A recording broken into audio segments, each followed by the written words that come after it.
All right. Hi, everyone. To those like watching the recording, and then to you guys here live right now. Today, our book club, it's gonna be a little more general, I guess. The type of stuff that you would probably see in a philosophy of religion course or in a lot of like intro to philosophy courses. And it's basically going to go over some of the most common, the most famous arguments in favor of God, so arguments that are trying to prove God's existence, and then a couple of arguments against God, so trying to disprove his existence.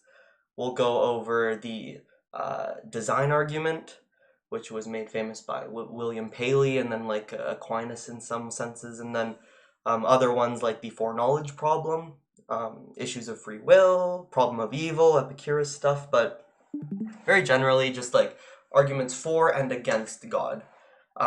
Before I even start, I want to emphasize that this God that we're going to be talking about is the traditional Judeo Christian God, or the monotheistic God that most people kind of accept.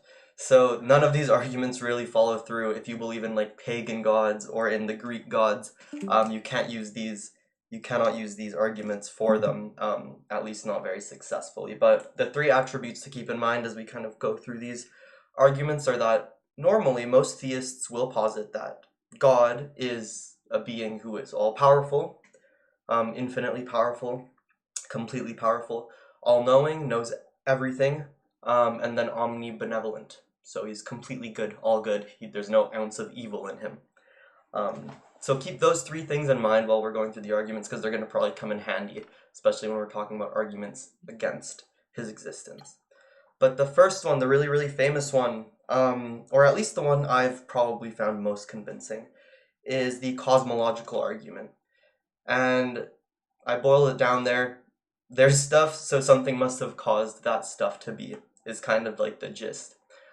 This was the first, the first argument, the first cosmological argument in writing that we have was kind of put forward by Aristotle with his first mover argument, but then Thomas Aquinas came around and formalized it a little more, and then Leibniz also came around and reformulated it, throwing in his proof of sufficient reason and all that. But all of these arguments are kind of like they're like families of arguments, right? So there's not just one type of cosmological argument. There's a bunch. It's like a family. It's a group of arguments, but most of them follow this format or this form.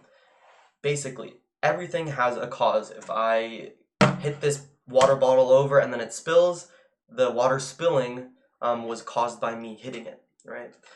And in the world, if we're kind of looking at it in terms of cause and effect, in terms of like something causing something else, which causes something else, which causes something else, um, this long chain of causation, it can't really be infinite. There needs to be a beginning of this. There needs to be a beginning of this chain. It's like, for example, you know, you exist because your parents had you.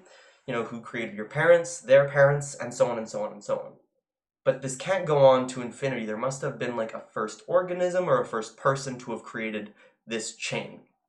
And so this is the line of reasoning that the cosmological argument kind of follows, is that, well, there's a long chain of causes and effects in the world, but if you dial the clock back all the way, you finally get to a point where you say, okay, well, there needs to be a first thing.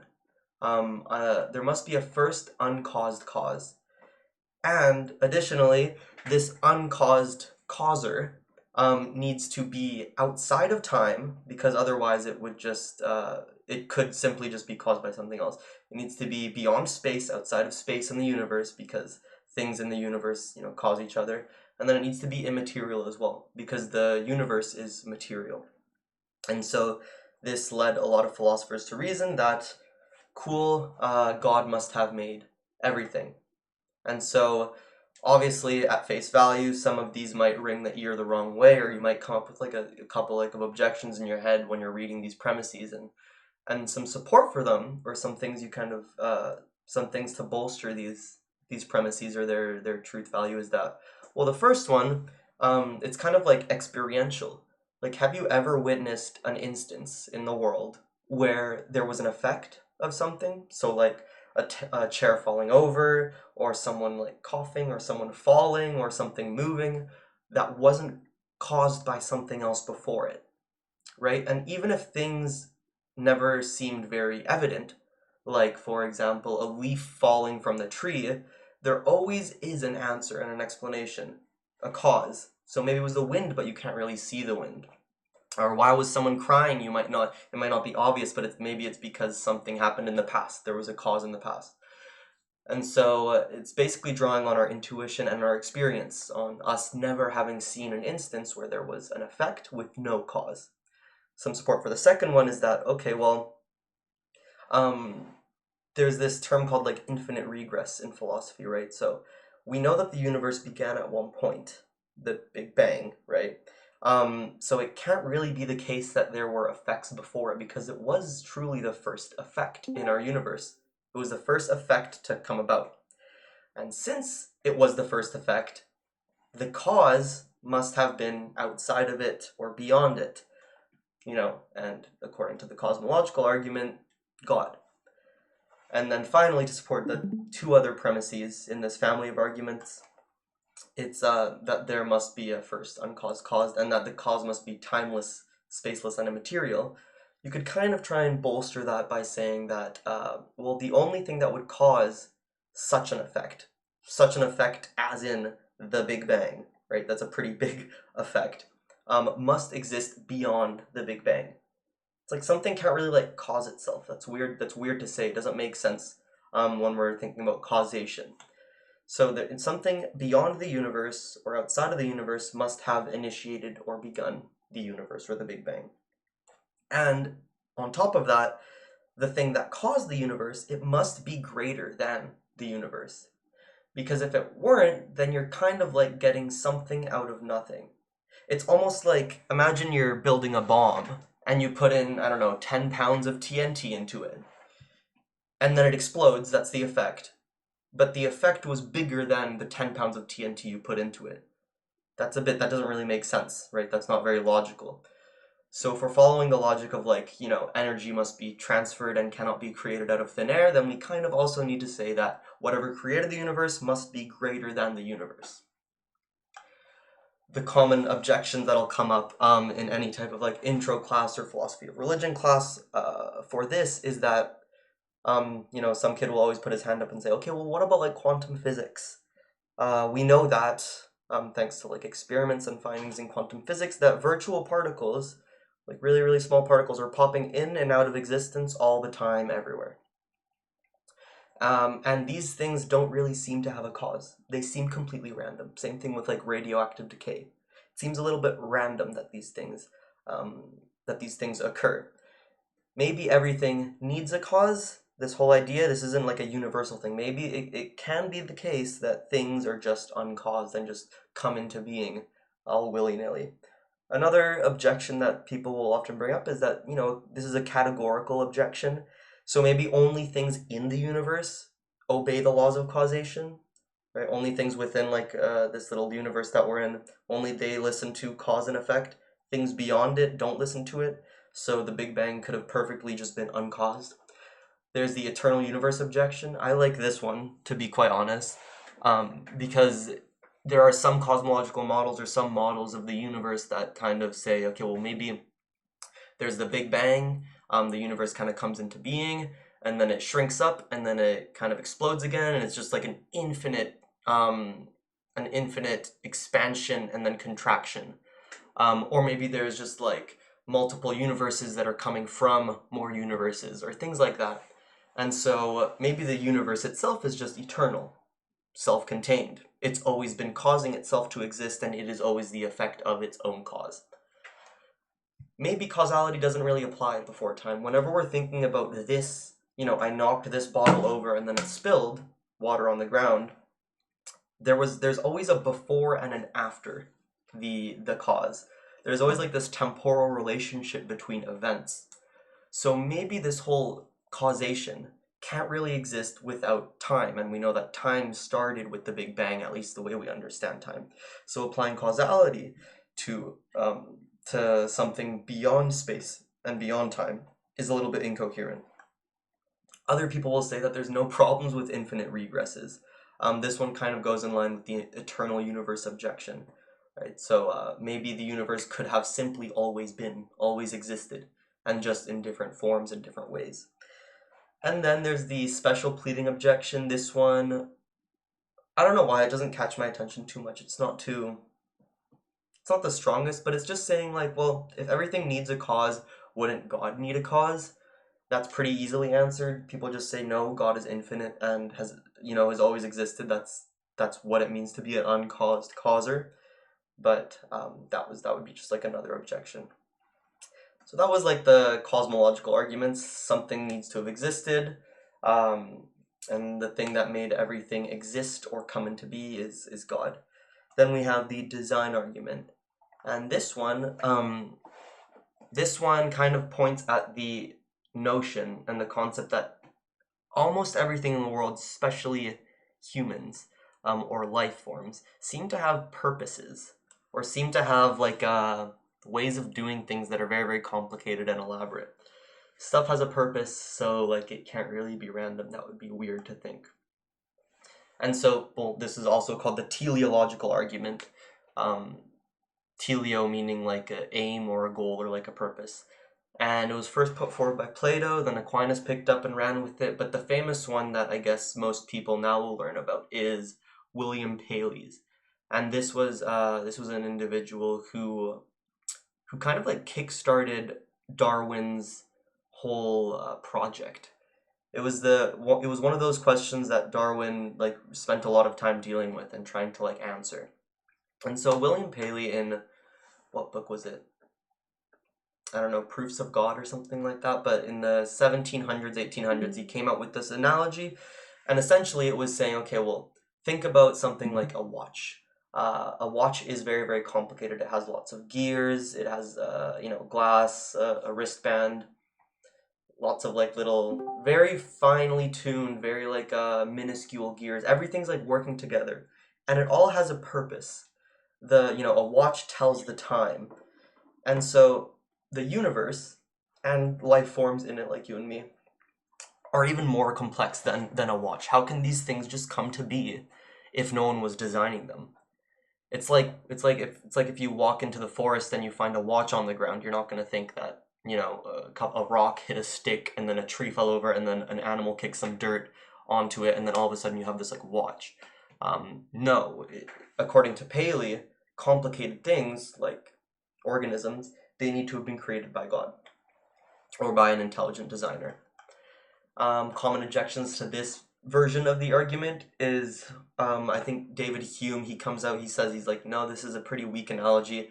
You cannot compare something like the universe with a watch. Let's just totally scrap that analogy. Doesn't work.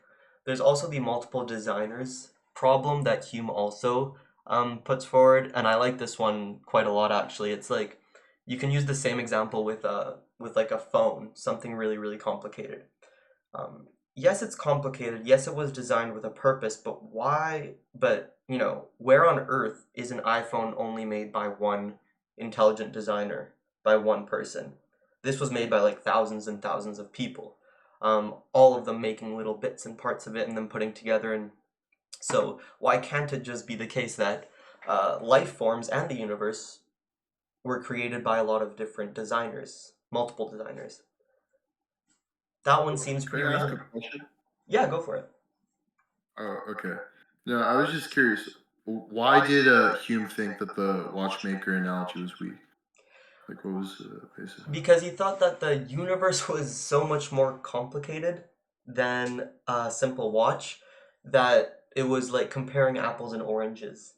So if we wanted to talk about something being intelligently designed, to talk about something as like simple as like a geared watch, was a little bit like it wasn't helping. The argument wasn't helping the trying to prove their point, basically. But that's yeah. I think that would be the answer that Hume would give. Okay. Yeah, it's just like in my head. I feel like making the argument that the universe is more complex than the watch kind of lends itself to the argument itself, because like the argument is about the how difficult it is to craft something that's complex, right?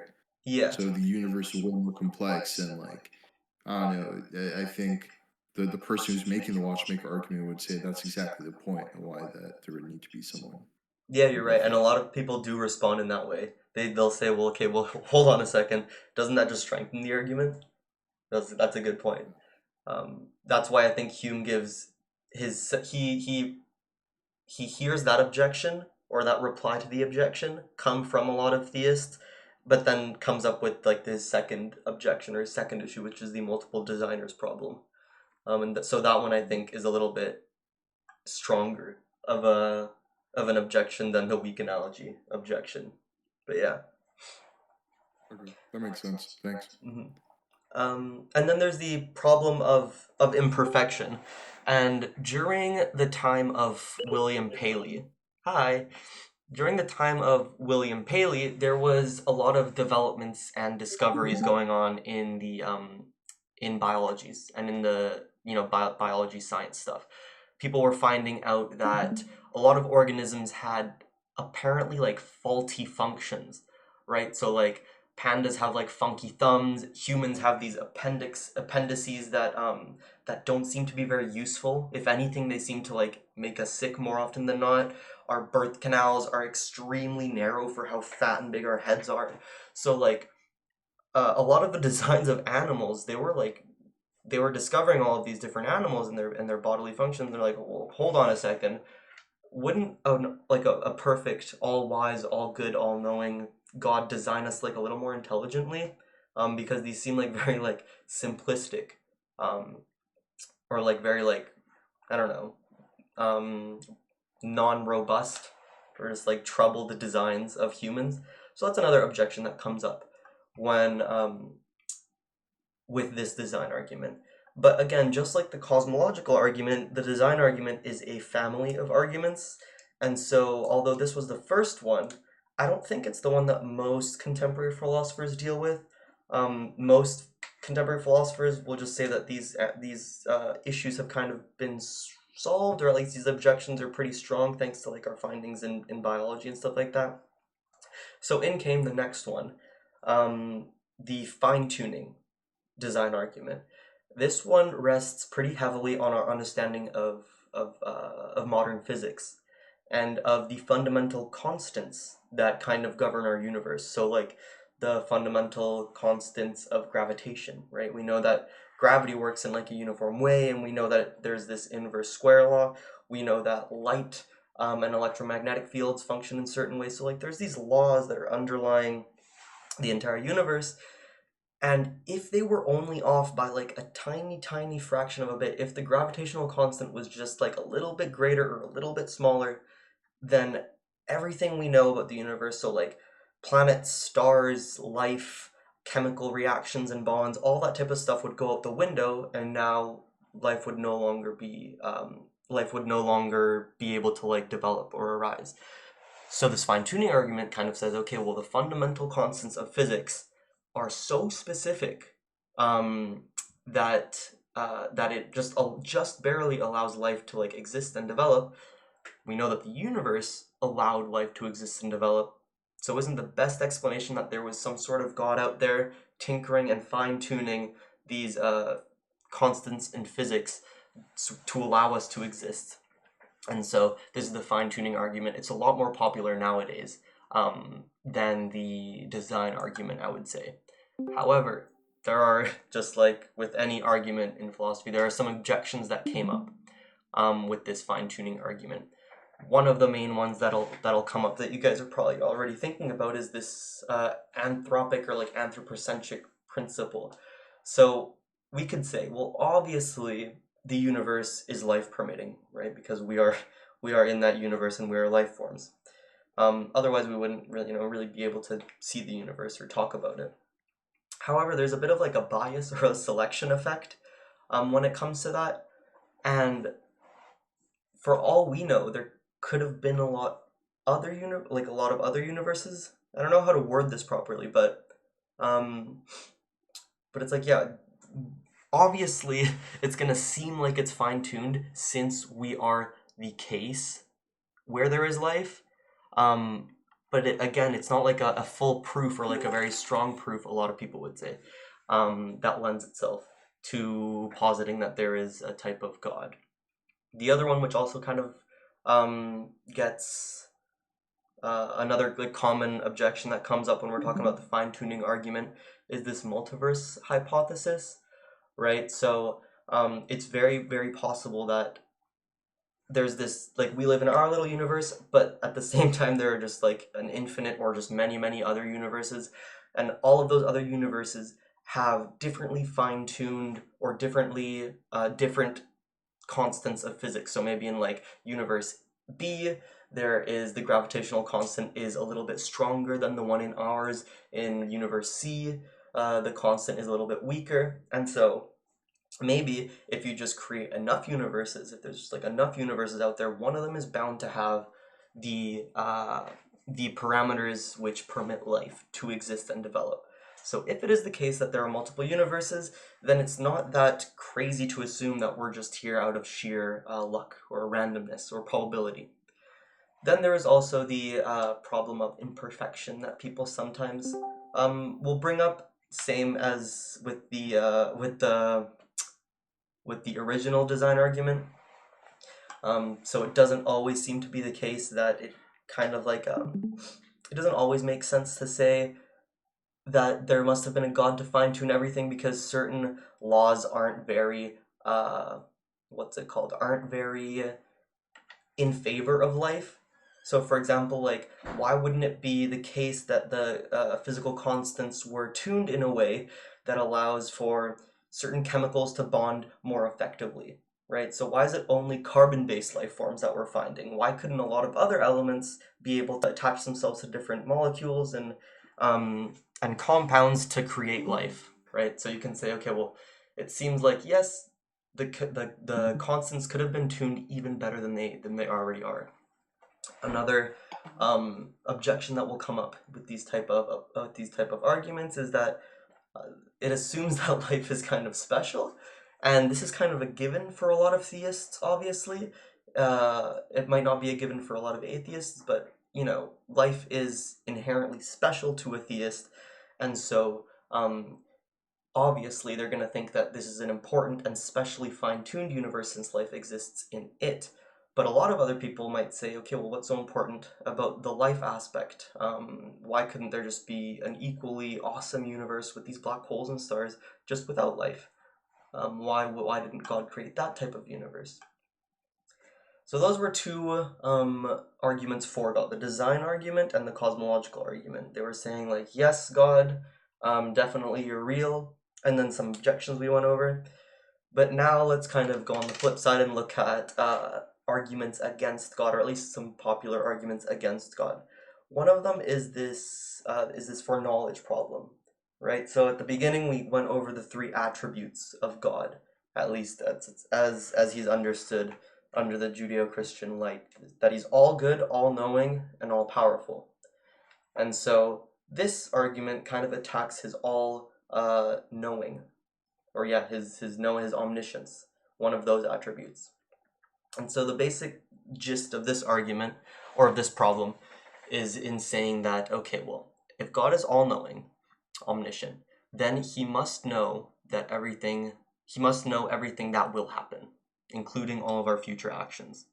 So knowing everything means that you also know the future, right? If you didn't know the future, then you wouldn't know everything.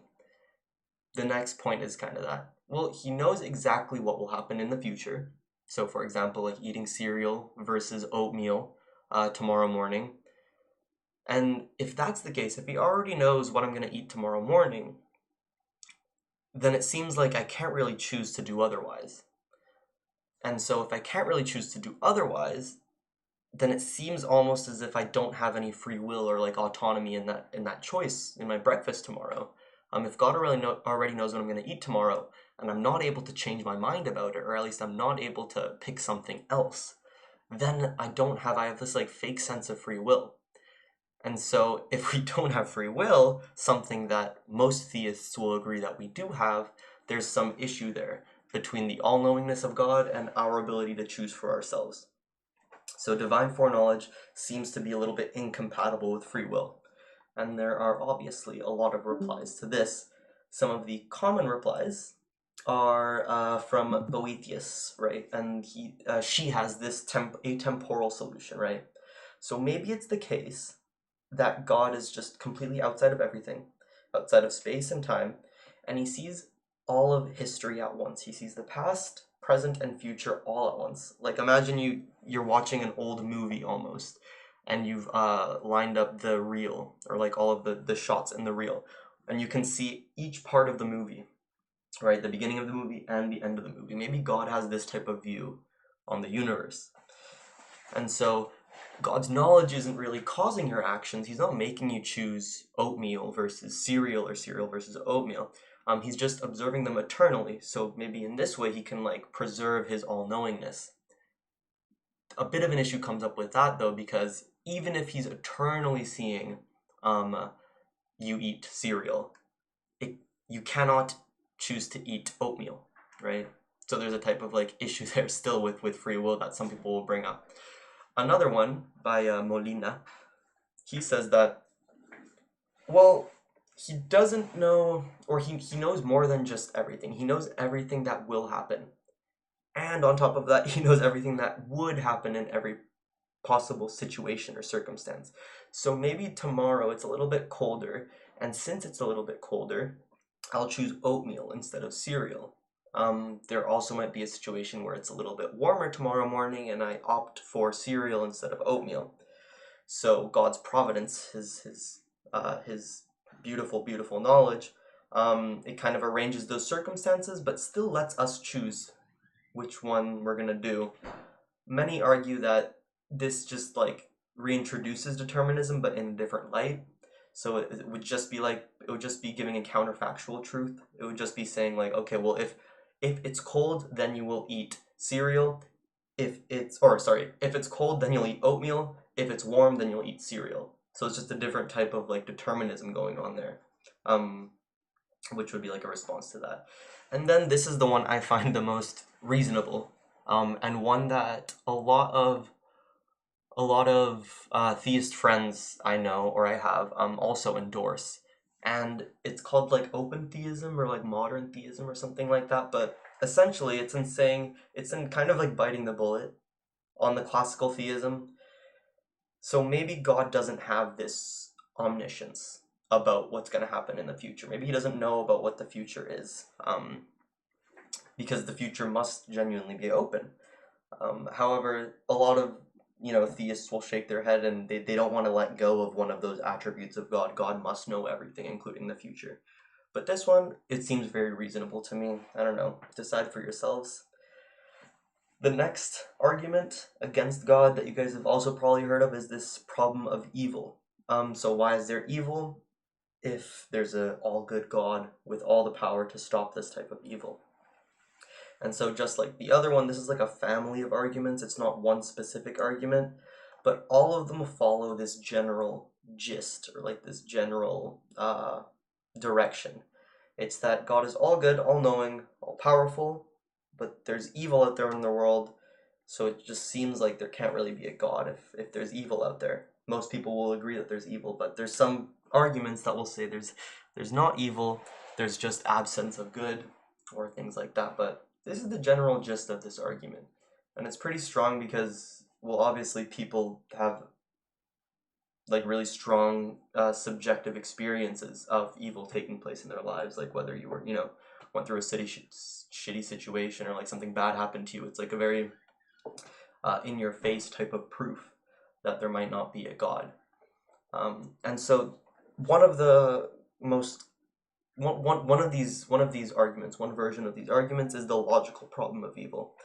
And so the logical problem of evil is, in my opinion, probably one of the weaker arguments, or one of the weaker problems of evil, but essentially it's saying that there's an inconsistency in affirming God's goodness, or his attributes, the three attributes, and the existence of evil.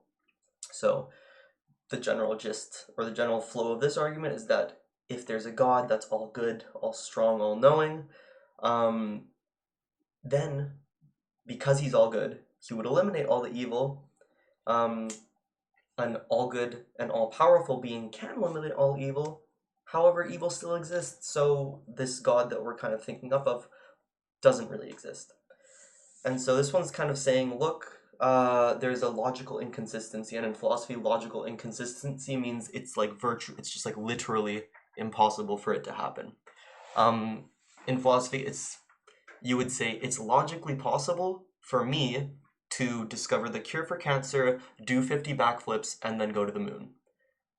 That's a fine statement. It's logically possible that that happens, but it's just very, very unlikely. So saying like something is logically possible is kind of like a low bar in philosophy, but this one's making a big statement saying it's not even it's just like logically inconsistent. Like it's not possible in any way, shape, or form for God to exist. However, some famous defenses, which I actually like quite a bit, and they get pretty funky, but some famous defenses for this problem is the free will defense by Alvin Plantinga. This he's getting older now, but he's like this famous American philosopher. He says, well, the evil that exists out in the world, the genocides going on and the and everything bad going on in the world, this is all a result of people exercising their free will. And according to most theists, the best possible world is a world in which humans have free will. So it's not really God creating the evil or God not stopping the evil. It's just that humans are exercising their free will and they're using it in the wrong way. They're using it to create evil or to make evil things. And since the best possible world is a world with a bunch of humans or agents with free will, then that's it. Just unfortunately, there's gonna be some amount of evil because people make bad decisions. And so it kind of solves this logical problem. A funny thing that comes out, and like an objection that comes out to Plantinga, and I guess to Augustine as well, is okay, like cool, that makes sense, but what about like a baby getting cancer, like disease, or what about like natural disasters, like tsunamis and hurricanes? There's no person kind of like sitting at home and being like, I want there to be a tsunami in Haiti today. Like no one is thinking that. So how can it be the case that these evil things happen? Well, Plantinga would say, okay, well there are spirits. There are spirits out there, like demons basically, who are making bad decisions, and they are responsible for all of those things going on. Basically, like Lucifer, he's running around wild and doing these bad things. Not humans, but other agents. But they also need free will because that's the best possible world. So it's an interesting answer, but I'm not satisfied with it very much. And there's the evidential problem of evil. So the probabilistic one maybe is another word that, or another version that you guys have come across. And it goes along the lines of saying that it's not strictly impossible that God and evil can coexist, like we just kind of talked about. Like maybe it's the case that these two things can coexist, mainly because we have free will and we're making evil. God isn't really responsible for that, it's our free will. But the amount of evil is what makes God's existence unlikely. So like it kind of makes sense for there to be a little bit of evil, right? So like if a person gets angry at someone else and punches them, that makes sense. But what about like extreme levels of evil, like droughts across entire continents where people are dying in the millions, or like an asteroid hitting the Earth and then like thousands and millions of people dying, or just like babies that are born and then instantly die for one reason or another.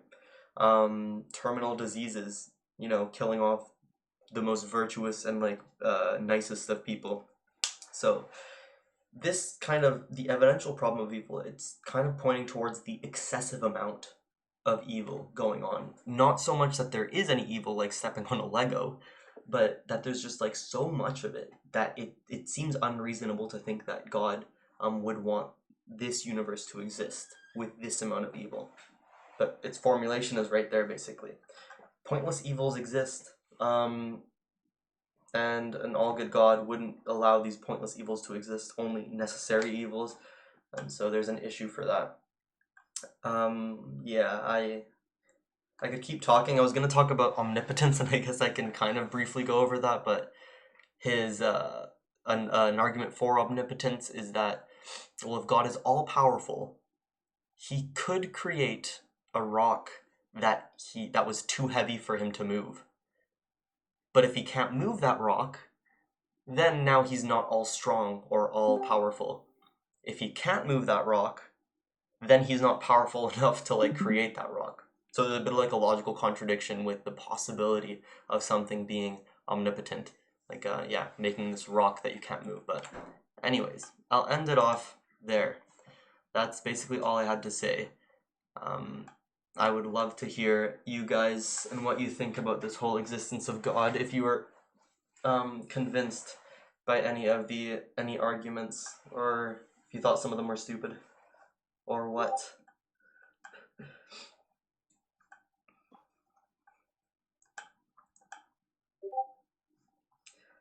Not convinced at all.